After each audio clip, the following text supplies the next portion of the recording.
Here is a number 1971. Remember it, because everything about the money in your pocket, your bank account, your salary, all of it changed on one Sunday evening in August of that year, and almost nobody noticed. But to understand what happened in 1971, you need to understand what gold actually is, not as jewelry, not as investment, as a message. For thousands of years, every civilization that tried to separate money from something physical eventually collapsed. Not some of them, all of them. The pattern was always identical.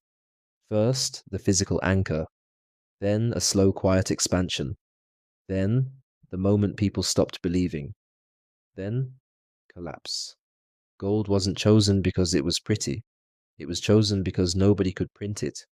You cannot type gold into existence on a computer screen. You cannot pass a law creating more of it. It behaves like a minute.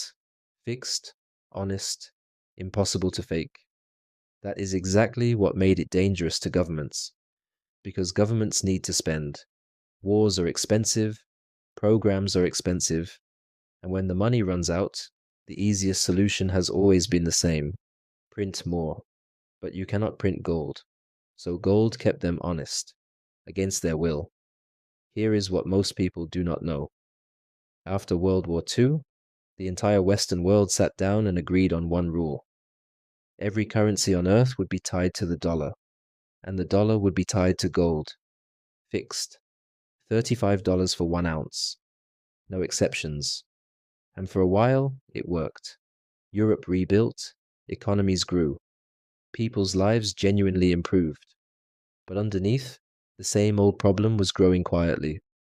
America was spending on wars, on programs, and printing dollars to cover the gap. The dollars kept multiplying. The gold did not. Other countries started asking a very simple question. If we all showed up tomorrow, would the gold actually be there? The answer was no. France was the first to arrive and demand their gold back. The vault was emptying fast.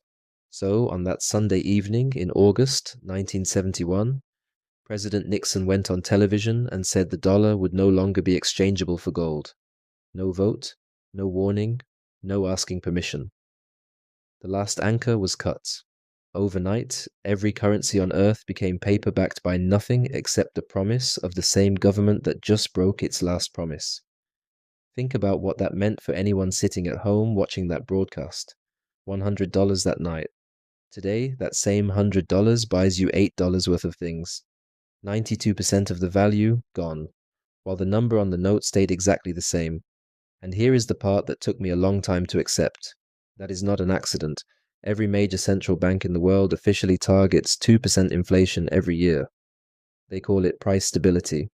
2% sounds harmless. Compound it over your lifetime and it cuts the value of your savings in half every 35 years. The ruler is being shortened, on purpose, every single year. Gold was never just a rock. It was the only thing in history that forced the system to be honest. The moment it was removed, the rule changed. And nobody sent you a letter.